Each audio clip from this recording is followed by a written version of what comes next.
베드로전서 4장 7절에서 11절까지의 말씀을 우리 함께 합독했으면 좋겠습니다. 신약성경 381페이지입니다. 베드로전서 4장 7절에서 11절 말씀을 우리 같이 천천히 합독하겠습니다. 시작.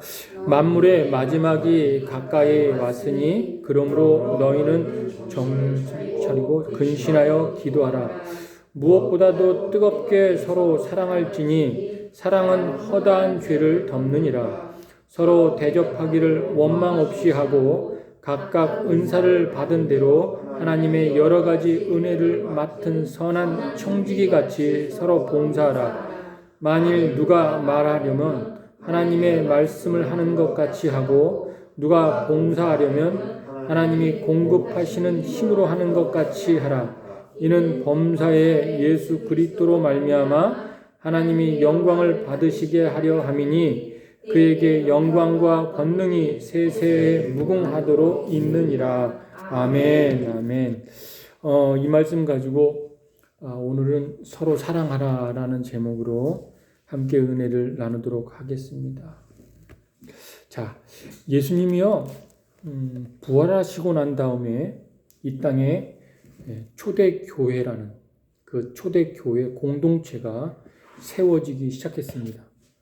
1세기의 그리스도인들이 나타나기 시작했는데,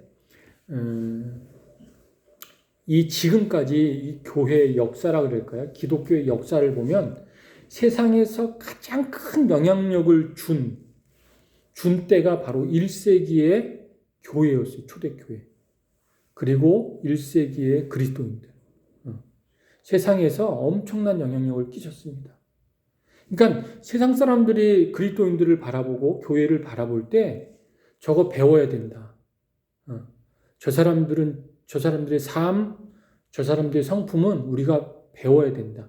조금도 모자람이 없이 정말 투명했고 신실했고 그런 삶을 살았던 때가 1세기였어요. 그래서 그들이 이 세상에 어떤 영향력을 끼쳤을까를 좀 생각해 보면요.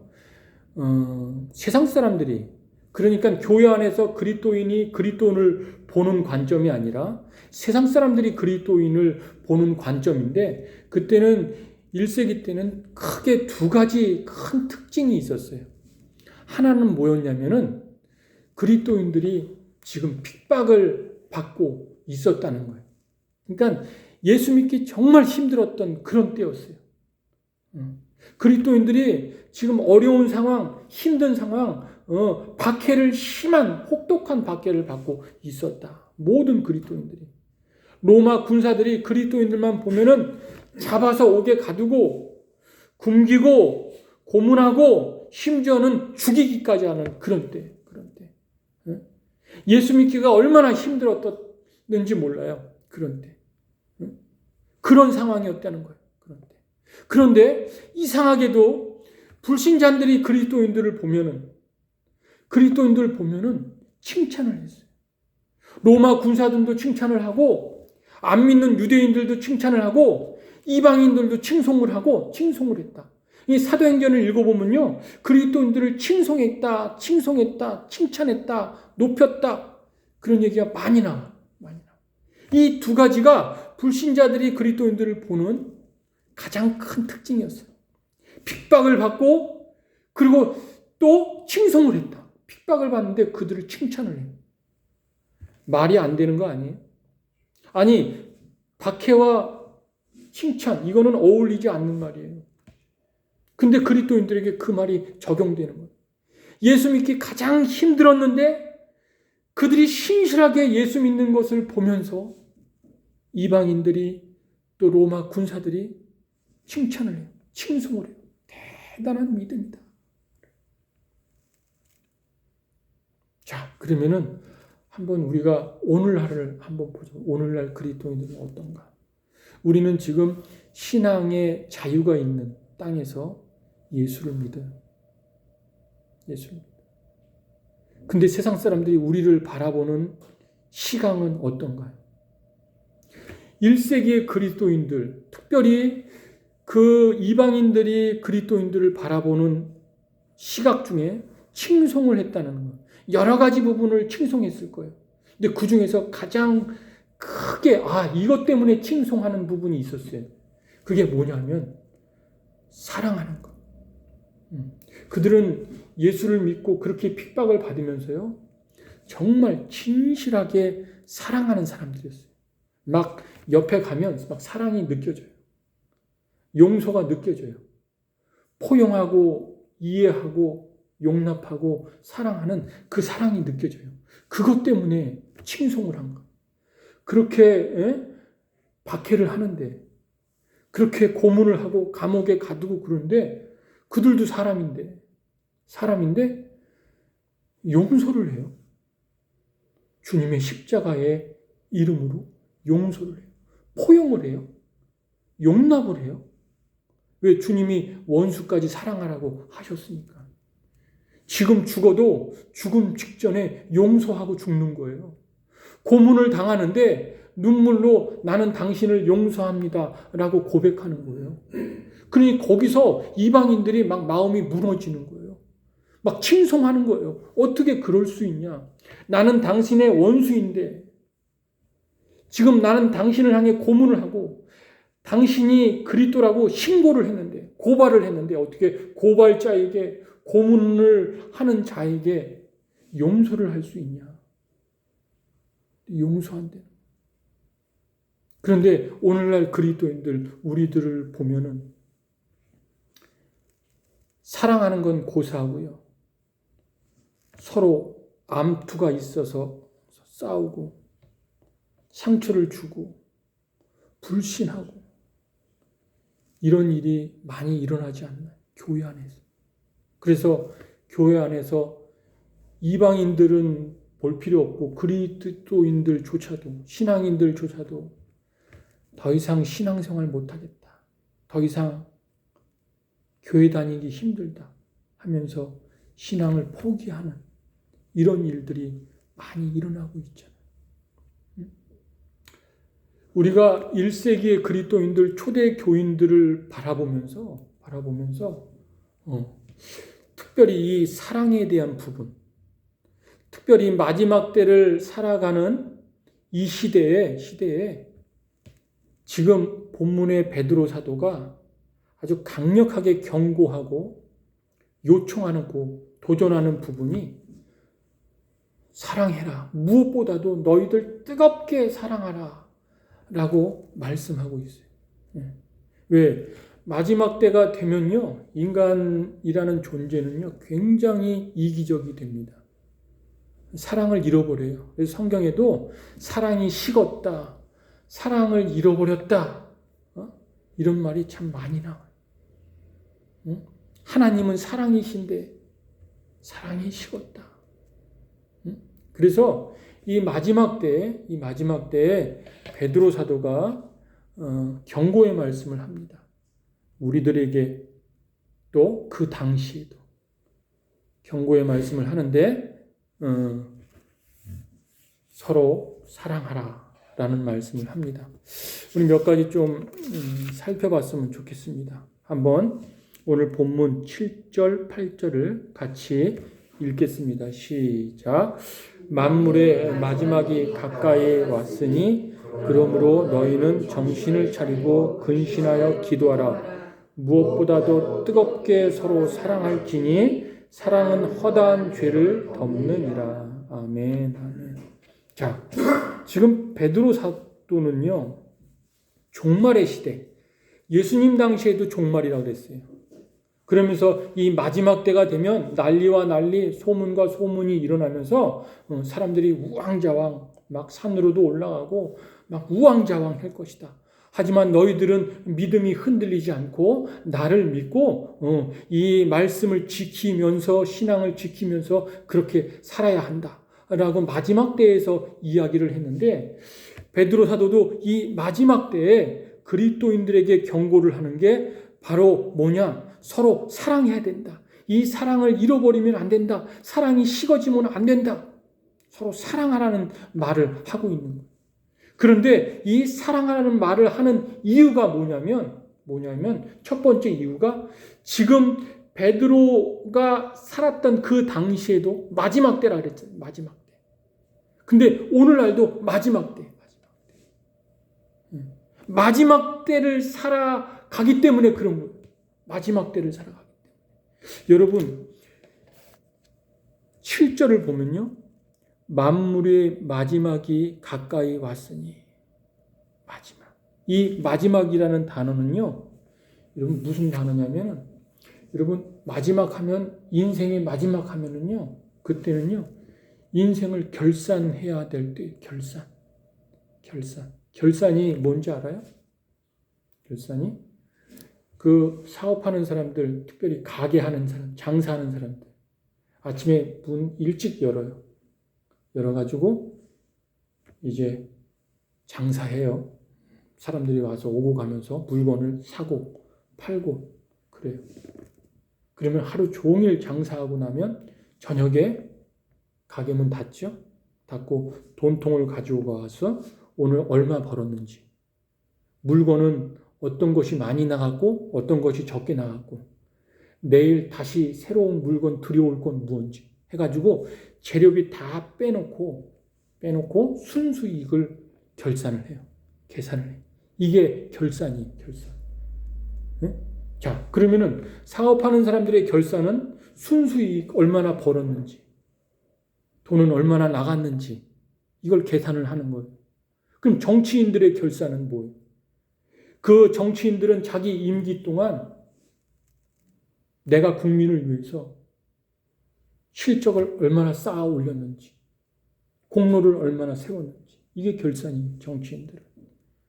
그러면 탤런트들, 연예인들의 결산은 뭐예요?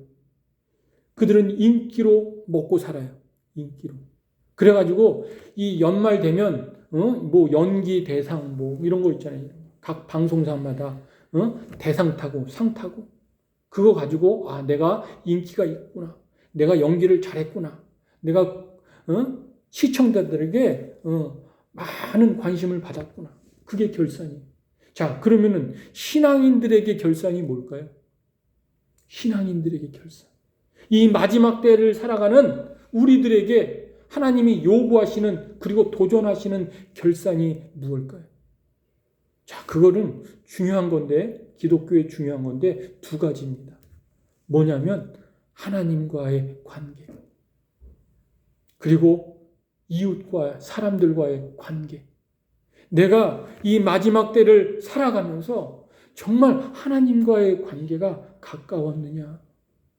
내가 하나님을 나의 주인이요 나의 왕이요 그렇게 고백하고 그렇게 외치면서 기도하고 했는데 과연 내가 입술로만 주인이라고 입술로만 하나님을 왕이라고 고백한 건 아닌지, 정말 하나님과의 관계가 내가 정말 친밀해서 하나님의 마음이 나의 마음이요 나의 마음이 하나님의 마음이요 하나가 돼서 정말 내 속에서 내 삶이 내 성품이 하나님을 드러내며 그렇게 드러내며 사랑하며 용서하며 이해하며 용납하며 그렇게 살았는지, 이게 마지막 때에 우리가 결선해야 되는 거예요. 또 하나는 이웃들과의 관계. 내 신앙이 이제 밖으로 드러내는 증거가 있어야 될 거 아니에요. 그게 이웃들과의 관계예요. 내 주변에 서운하게 하고 상처를 남기고 아픔을 남기는 사람들은 없었는지, 정말 좋은 관계를 맺으며 이 마지막 때에 유종의 미를 거두라 그랬는데 유종의 미를 거두며 좋은 신뢰의 관계를 맺으며 살아가고 있는지, 이거를 결산해야 되는 거예요. 결산. 자, 그러면은 한번 생각해 보자고요. 이 마지막 때에 그 마지막이란 단어는 결산이라고 하는데 인생을 결산하는 거라고 했는데 어떻게 하면 하나님과의 관계가 좋아지는가? 이 쉽지 않잖아요. 우리는 정말 하나님과 가까워지고 싶어요. 친밀해지고 싶어요. 그런데 이게 쉽지 않더라고요. 살아보니까. 신앙생활 해보니까 보통 어려운 게 아니더라고요. 내가 가까워진다고 해가지고 하나님과 가까워지는 게 아니에요. 그래서 베드로 사도가 그 당시에도 오늘날에도 그리스도인들에게 동일하게 외치고 있는 말씀이 있습니다. 하나님과의 가까워지는 방법을 이야기하고 있는데 그게 7절 하반절에 이렇게 나와 있습니다. 그러므로 너희는 정신을 차리고 근신하여 기도하라. 요게 하나님과의 관계가 가까워지는 거예요. 자, 그럼 보세요. 여기 너희는 정신을 차리고 이렇게 이건 무슨 말이냐면 하나님께 좀 집중해라. 뭐 형식적으로 뭐 기도할 때도 중언부언하면서 그냥 그렇게 하지 말고 좀 하나님께 초점을 맞추고 집중해서 기도할 때 집중해서 그리고 이 마음은 근신하는 마음. 하나님 저 부족함이 많습니다. 오늘도 또 알고 지은 죄 모르고 지은 죄가 있습니다. 저는 하나님 죄인입니다. 근신하는 마음을 가지고 하나님 앞에 나와서 간절하게 갈망하면서 열망하면서 목마르게 하나님을 찾으라는 거예요. 그럴 때 하나님을 향한 사랑이 생기는 거고 하나님이 나를 얼마나 사랑하시는지 그 사랑이 느껴지는 거지. 그저 형식적으로 나와서 그저 오늘도 수요 예배니까 그저 오늘도 주일 예배니까 나와서 그냥 도장만 찍고 돌아가는 그런 신앙생활, 그런 예배 하지 말라는 거예요. 왜냐? 하나님은 우리의 외모를 안 보시고 마음의 중심을 꿰뚫어 보시잖아요. 우리의 마음은 사람들은 속일 수 있어도 하나님은 못 속여요. 우리 마음을 얼마나 훤하게 그 밑바닥까지 꿰뚫어 보고 있는 거예요. 그래서 하나님을 경외하고 두렵고 떨리는 마음으로 예배당에 와서 하나님 저는 죄인입니다. 그런 심령으로 그렇게 예배를 드리면서 우리의 마음을 올려드립니다. 그럴 때 하나님을 향한 사랑이 생기지 않겠어요? 하나님과 좀 더 가까워지지 않겠어요?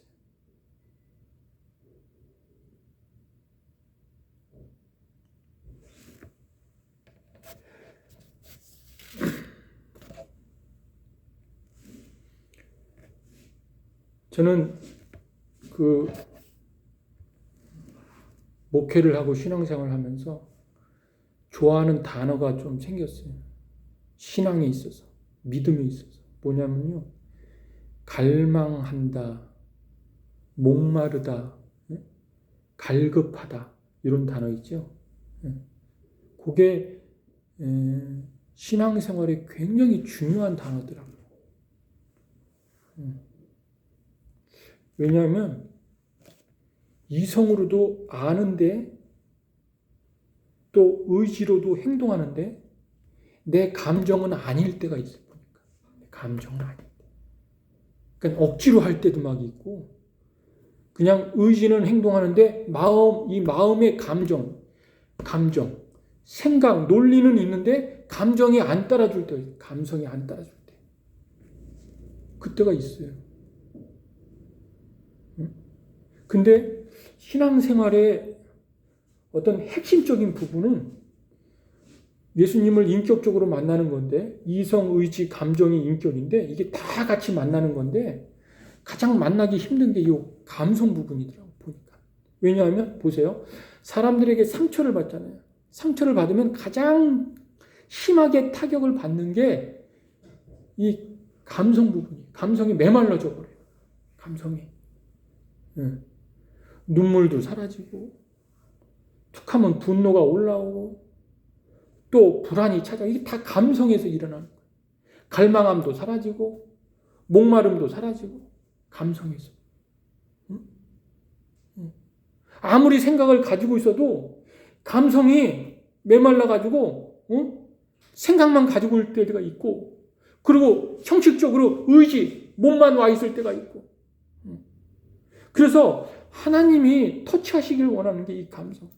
그래서 예수를 신실하게 믿으면 이성과 의지에 호소하는 것보다 이 기도를 간절하게 집중해서 진짜 회개하는 마음과 근신하는 마음으로 기도할 때 하나님이 감성을 타치해 주세요. 감성.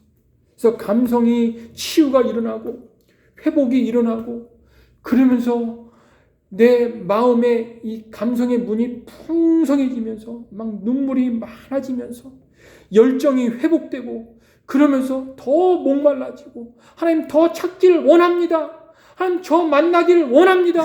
하나님 나를 떠나지 마시옵소서. 하나님 내 안에 식어진 열정을 회복해 주시옵소서. 그리고 그 에너지도 감성에서 먼저. 그러면서 더 철저하게 논리적인 부분도 생기고, 의지적인 부분도 더 푸시하고 막 밀어붙이는 거예요. 그래서 하나님을 인격적으로 만나는 거예요. 여러분, 예수 믿음은 가슴 중심, 가슴이 뜨거워져요. 가슴. 젊은이들 그냥 감정만 살아가지고 뜨겁겠다가 금세 식어지죠. 그런 거 아니에요. 계속 뜨거워지고 계속 열정이 살아있고, 그러면서 동시에 내 생각은 더 철저하게 이성적이고, 그리고 의지를 발동해서 섬기고 봉사하고 사랑하는 거예요. 이게 인격이에요, 인격. 그래서 하나님과의 관계도 이렇게 가까워지는 거예요. 근데 그게 뭐냐? 그저 그냥 기도를 중언부언 아무 생각 없이 소리만 지르다가 끝나는 것이 아니라 하나님을 향해 집중해서, 그리고 마음은 근신하는 마음으로, 하나님 내 마음을 드립니다. 내 마음 밑바닥에 있는 것 끄집어내서 하나님께 올려드립니다. 하나님 저 정말 잘 믿고 싶어요. 신실하게 믿고 싶어요. 내 마음과 뜻과 정성을 다해서 그렇게 하나님 믿고 싶어요. 이렇게 고백을 드리는 거예요. 그럴 때 하나님의 말씀이 온전하게 들리면서, 그리고 실감나게 들리면서, 하나님 내가 사랑하라고 했으니까 내 이웃 한 사람 한 사람 얼마나 소중한지, 얼마나 그 영혼들이 소중한지 귀한지 그렇게 새롭게 바라보게 되고, 그리고 그들을 내 마음 문을 열어서 용납할 수 있게 되는 줄로 믿습니다. 내일 제가 목사님들이랑 식사가 있어요. 내일 점심때.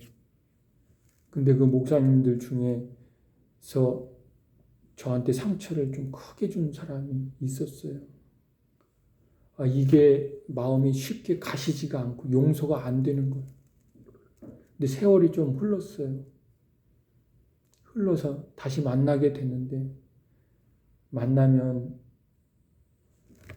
그냥 다 잊어버린 채 편안하게 만나려고 그래요. 그 전에는 제가 피했어요. 어디 모임 가면 그분 나온다 그러면 저 안 갔어요. 힘들더라고요.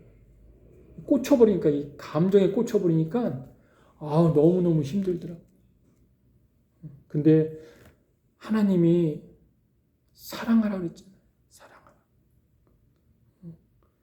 용서하라 그랬잖아요. 용서 안 하면 나만 힘들더라고요. 또 사랑 안 하면 나만 힘들더라고요. 서운하고 미워하고 답답하고 나만 힘들어. 나만.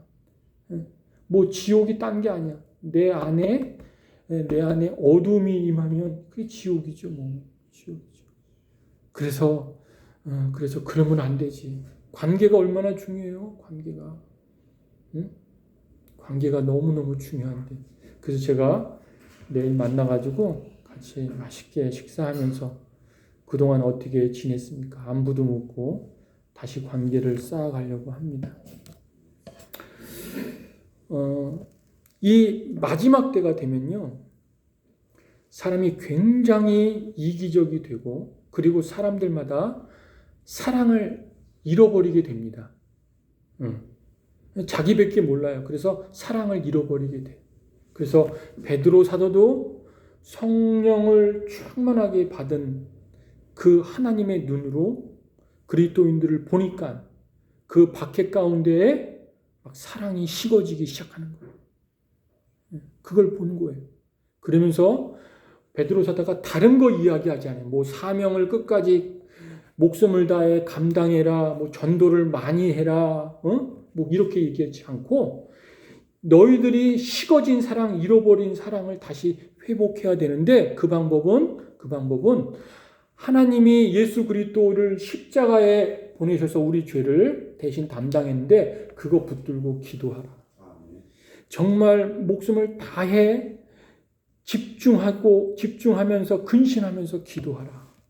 이것이 하나님과 이 마지막 때에 하나님과 친밀하게 관계를 맺어가는 방법이다. 그 길밖에 없다. 그렇게 말씀하고 있는 거예요. 오늘도 동일합니다. 우리 인생 10년 너무 빨리 지나가요. 20년 너무 빨리 지나가요.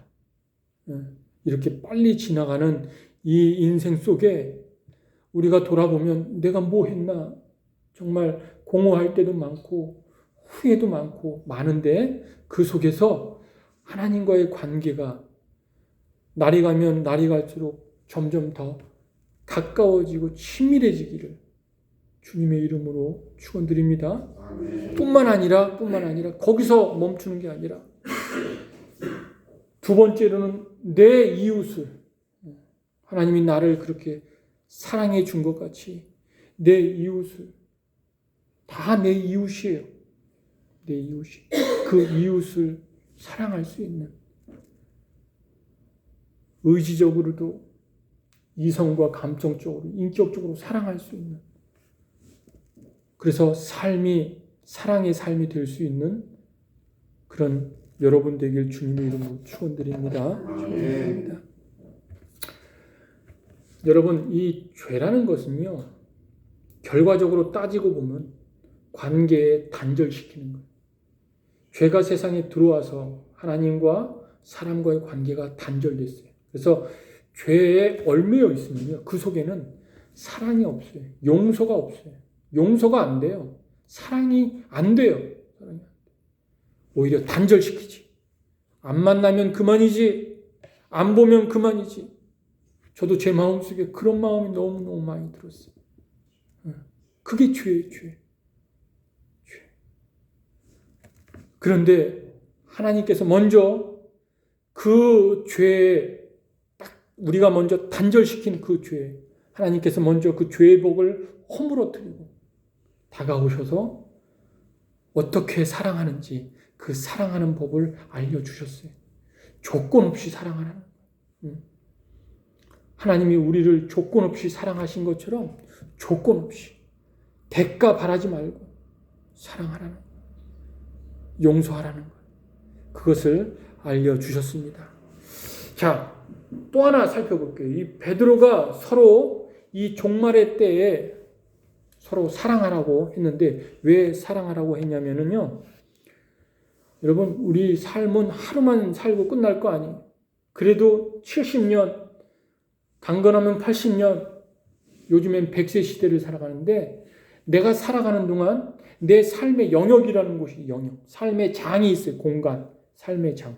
그 삶의 공간을 아주 건강하고 아름답게 하기 위해서 서로 사랑하라.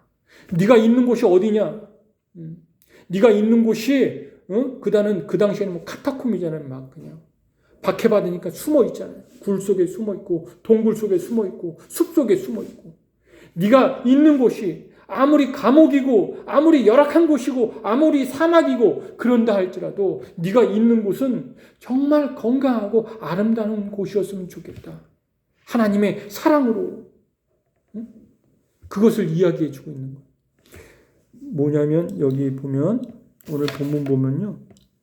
이런 말을 해요. 8절 후반절에 사랑은 허다한 죄를 덮느니라. 이런 말이에요. 사랑은 허다한 죄를 덮느니라. 이 말은요. 네가 가정에 있든 뭐 직장에 있든 어디에 있든 간에 사람들의 약점, 허물을 들춰내가지고 막 소문내고 막 그렇게 다니지 말라 이런 말이 아니에요. 그러니까는 죄는 허다한 죄를 덮느니라. 사랑은 허다한 죄를 덮느니라. 이런 말은 그런 허물이 있고 죄가 있으니까 그걸 간과해버려라. 없던 일로 해버려라. 지나쳐버려라. 모른 채 하라. 이런 말이 아니에요. 그런 말이 아니라 이 말은 뭐냐? 용서하라. 그러면 사랑으로 네가 받은 은혜가 얼마냐? 너는 1만 달란트 받았어. 네가 평생을 갚아도 억분의 1, 억만분의 1도 못 갚아. 그렇게 하나님이 너를 사랑했으니까 그 사랑의 힘으로 너도 죄 지은 자, 약점이 있는 자, 허물이 있는 자 그거 가지고 비방하고 그거 가지고 싸우고 그거 가지고 정죄하지 말고 네 안에 공동체로 내가 딱 묶어놨으니까 다 식구잖아. 다 가족이잖아. 다 형제잖아. 그러니까 묶어놨으니까 용서해라. 이게 덮는 거예요. 덮는 거예요. 조금 서운한 마음이 있어도 조금 마음이 힘든 마음이 있어도 용납해라. 이해해라. 네가 이해해라. 그 말을 하고 그럴 때 우리 안에 있는 이 공간이 내가 있는 이 공간이요. 굉장히 편안해집니다. 그리고 아름다워집니다. 저는 목회하고 신앙생활 하면서 목사님들도 다 자기만의 그 스타일이나 정서가 있잖아요. 이미지가 있잖아요. 저는 저의 이미지가 어떤지 정말 다른 사람에게 평안한 마음을 주는지 아니면 어두운 마음을 주는지 아니면 긴장되게 하는지 저는 평안한 마음을 줬으면 좋겠는데 혹시나 다른 사람들 내가 있는 곳에 분위기를 긴장시킨다든가 정서를 긴장시킨다든가 그러면 어떡하지? 이런 마음이 있어요. 그건 제가 만들어가는 거예요. 여러분이 만들어가는 거예요. 여러분들이 저를 만났을 때 저를 보고 긴장한다. 그럼 제가요 인격이 아직도